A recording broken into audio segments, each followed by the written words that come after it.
Tag TV, and Tag Radio. Technology now has a voice of innovation and information. Get it on www.tagtvonline.com. As the inauguration ceremonies continue and as tens of thousands of people pack the National Mall in Washington to witness a celebration of what our new president describes as an American renewal, he also describes our times as one that only a handful of generations have had to face challenges more serious as right now. So too, here in our own state, the promise and the challenges we face have never been more serious or more exciting. Georgia's legislative session continues, and so too our Tech Talk series on the state of Georgia's technology industry's initiatives, trends, and future potential for global competitive leadership. Greetings, everyone. It's Tuesday, January 20th, 2009, Inauguration Day for our 44th President of the United States, and this is Tech Talk with Technology Association of Georgia President Tino Mantella. I'm your guest host, Frank Baia. Have you heard about the alternative investment legislation that the tech community is lobbying for during this session?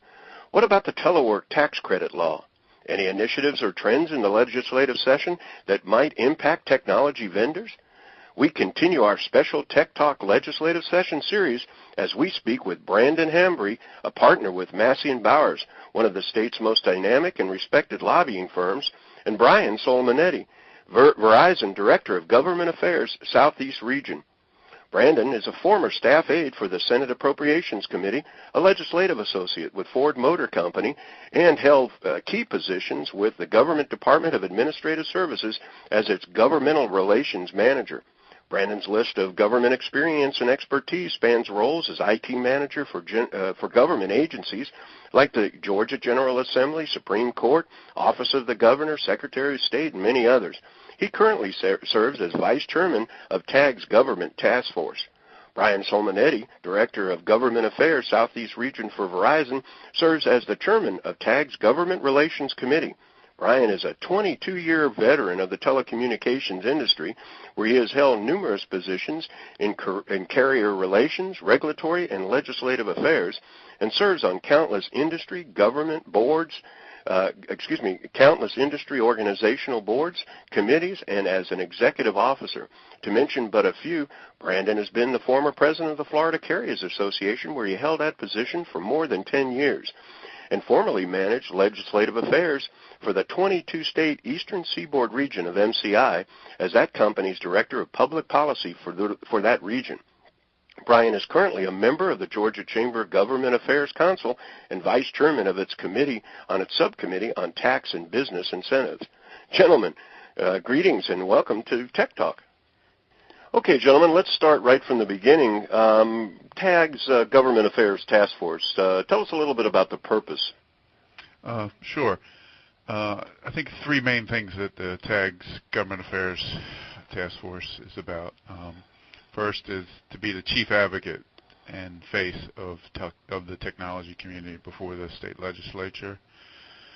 And second, to develop and implement policies that will promote technology in Georgia, enhance our economic environment, and make in the minds of the legislature that technology is important to Georgia and its well-being. And then finally, I think the third one would be kind of to assist the TAG's Board of Directors in becoming more politically involved and being part of the process and developing public policy that affects technology companies and new startups and so forth. For our listeners, Brian, that was Hembree and Sulmonetti from Verizon. Brian, could you maybe go into a little bit of the plans for the task force as the group evolves? Sure, I'd be glad to. I think this is one of the good things about it. This is our first full year of existence as a task force of TAG. TAG's been around for a while, but this is the first time they've tiptoed into the political environment. And I think we are kind of taking baby steps and starting slow so we have a successful long-term government relations program, and the task force is a key to get that off the ground and started. This year, in fact, we developed a state public policy platform and a 2009 legislative agenda. After many meetings and iterations and drafts, we came up one that the board approved. and we're using that as the guidelines for pushing our agenda and before the legislature this year. And hopefully some of those initiatives will pass this year. But more importantly, I think what the task force goal is to get the discussion started in the legislature about the importance of technology to Georgia and the need for positive policies in this area. Brendan, I think most of us have a general idea of what lobbying can do. But, and I think to a degree, Brian, as you're describing, positive discussion. I mean, maybe just real briefly, the mechanics for our listeners who just may not be familiar with, what kind of things can you do, and do they really make an impact? Well, sure. I'll be happy to answer that. As most of our viewers probably don't know, the legislature by statute begins meeting on the second Monday of every January, and they typically meet for 40 legislative days. They'll take off, weekends and some holidays, and they'll occasionally break to have budget hearings. So typically the session will go out towards the end of May or early April. By law, the General Assembly is required to pass a budget, and that's really the extent of their statutory responsibility. But as you know, many legislators have their own ideas, and they have constituent concerns that they need to address. Mm-hmm. So you'll literally see thousands of different pieces of legislation introduced every session. There are plenty of ways for the vendor community to have an impact. One of the things that's somewhat unique about our legislature is it's part-time, meaning that our legislators they're not paid a very good compensation. So throughout the rest of the year, they're back in their districts doing their own job. Mm-hmm. And so I think they rely on their constituents. They rely on lobbyists. They rely on policy experts to educate them about the issues. So there's a great opportunity for people to make their opinion known and to provide information to our elected officials. Brandon, to continue that thought, is there anything as TAG members that the individual members might want to do other than participate in the task force or work with some of the committees? Absolutely. We actually attempted to initiate a grassroots program within TAG, and what a grassroots program is it's a way to get the individual members involved. We would really like for the task force to be the group that directly lobbies down at the Capitol, but there's always a need for extra help. And so one of the things that we try to do is look at the individual membership and match them up with their district representative or senator, so that there's a personal connection. So we would like to encourage all TAG members to reach out to Kaylin Sewell or to Tino and let them know that they would like to get involved in the grassroots program. Now, Brian, let's go ahead and get into some of the stuff that's being discussed. I mentioned earlier in the introduction about alternative investment legislation. Tell us a little bit about what's going on there.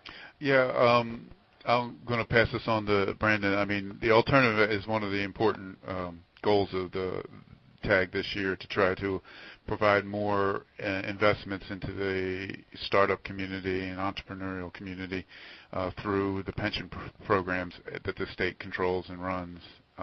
Brandon, why don't you get into more details? Okay, sure. This is our third year trying to promote and pass alternative investment legislation, and specifically what it does, it allows the state employee retirement system to invest up to 5% in what are classified as alternative investments. Currently, we're the only state in the nation that does not allow that to happen. So it's become kind of a, from an economic development standard, it's kind of become a blight on our record, so we would really like to get it taken care of. The research and the studies that we've looked at, show that it would really benefit the startup community, because being the public employee pension fund, it's one of the it's really one of the largest in the states, and so that would open up a lot of money for investment to some of these startup companies in Georgia. And we also have been able to show through some research and looking at other states that when employee pension funds have a more diversified portfolio, their yields are better. So we hope that we can convince the employees of the state and the fund managers that not only is it good for the technology community, for the startups, but it's also good for the pension fund and the state employees. That's pretty exciting. I mean, I was aware of it, but when you really think of the synergy that can happen out of that and the fact that we're constantly dealing in economic development competitiveness and other states are doing it and we're not, it would seem like that's something that we really need to have that accomplished. Let's talk a little bit now, moving on to another specific issue that I know a lot of our listeners are interested in. That's the telework tax credit. Which guys want to take on that one? I'll be glad to. Okay, Brian. Go ahead, Brian. I think any tax credit in any year is tough to get through, and especially in this environment with today's economy and budget, it's probably very, very difficult. But we are hopeful because currently there's a telework credit. There's allowing companies to set up a program to allow their people to telework from home and stay off the roads and not burn up fuel and put carbon in the air. Sure. And we think this year, with the emphasis on transportation and the environment, that maybe we have a good opportunity to extend the current telework tax credit. It's been in existence for a few years, and it is sunset this year. And what we would like to see it is extended at least a few more years into to allow it to keep growing and to allow it to be part of the idea of helping with transportation and helping with the environment, because we need to get people off the roads, and for all the reasons that I just mentioned. And also one other thing that it helps with recruitment and by companies, because with the new workforce, they like flexibility, they like to be able to work from home, and this helps them in recruiting and retaining good employees for high-tech jobs. And I think with those three reasons, transportation, environment, and recruiting, I think it is a successful program, one that we encourage the legislature to continue. Well, I would say, too, Brian, knowing the industry and how aggressive the state is trying to both incubate and recruit new companies, not only is it about retention, but it's also about inbound investment. I would think a lot of the tech companies are using telework as a standard operating procedure for their managing of human resources, so having an incentive like a credit law would seem to be a good inbound investment. Absolutely. And in fact, the National Governors Association uses it as in a recent study as a best practice, that Georgia has this telework credit as one of the best practices in promoting economic development and broadband usage and adoption. And so I think you're absolutely right on that it helps with bringing in high-tech companies here, because that's the workforce that they need to gain and develop. Well, we're hearing so many things, especially with STEM, which is science, technology, engineering, and math, and SITE, which is science, technology, innovation, and energy. So much of the emphasis this year seems to be really beginning to get a really clear understanding of the importance of the IT industry. It truly is an industry. It has evolved into one on a statewide basis, and how important it is both from a specific economic development, but overall statewide economic impact. Let's talk about what other issues are between the two of you guys. I mean, maybe hit on what other technology issues can all of us expect to be considered during this session. Well, I think you just hit on one, the STEM issues, continued funding. The governor just came out with merit increases for science and math teachers, and I think those kinds of initiatives, I think, for the TAG and the technology community are very important. We'd like to see more of that emphasis on STEM and getting more teachers to teach those things, and also look at alternative ways of getting people to teach. Retired Lockheed physics engineer or something to come back and teach math and so forth, and make it easier for them to tap into that market, to get retirees or ex-military or somebody to come in and teach a lot of these science and technology and engineering and math courses, ways to make that easier and to make it happen. Well, I know they talk about workforce development and the knowledge-based industry workforce development over the next 10, 20 years, and the fact that if we don't get more younger people, more students involved in some of these subjects and get them trained, we're simply not going to be creating the human capital that we need to go along with all of the other things that are happening. Brandon, talk a little bit about other issues. Do you see of any other technology issues? I do. One of the obstacles that our state is facing right now is a revenue shortage. So there are going to be less funds available for government-sponsored programs. And I think with energy costs rising like they are, I think you're going to see some initiatives around energy efficiency and using green IT to drive that efficiency. There have already been a couple study committees introduced in our legislature. There's one in the House that looks at energy efficiency and green energy. And I think at the national level, we've all heard some rumors about President Obama's economic stimulus package. There's likely going to be some opportunities in clean fuel, energy efficiency, and broadband. And these are funds that could possibly come to Georgia. So I think those are all things that we can kind of look out for in the next 3 to 6 months. Now, we're slowly running out of time, and there's so much to cover. The layers and tentacles, and, when you think of just IT, we spin over into education, into economic development, into infrastructure, as you're commenting now, Brandon, and as far as what I hear on the street is called Obama money. But any of the state IT initiatives or trends that might be interesting, specifically, let's go with technology vendors. Do we have any initiatives or trends that would impact them? Sure. There's a big project going on through the Georgia Technology Authority. About 3 months ago, they awarded 2 big outsourcing contracts, one to IBM for all of the state's IT infrastructure, and the other contract to AT&T for managed network services. Those contracts, they're in transition at this point in time, and I think 6 months from now, we're going to see a drastic change in how our state government handles their technology needs.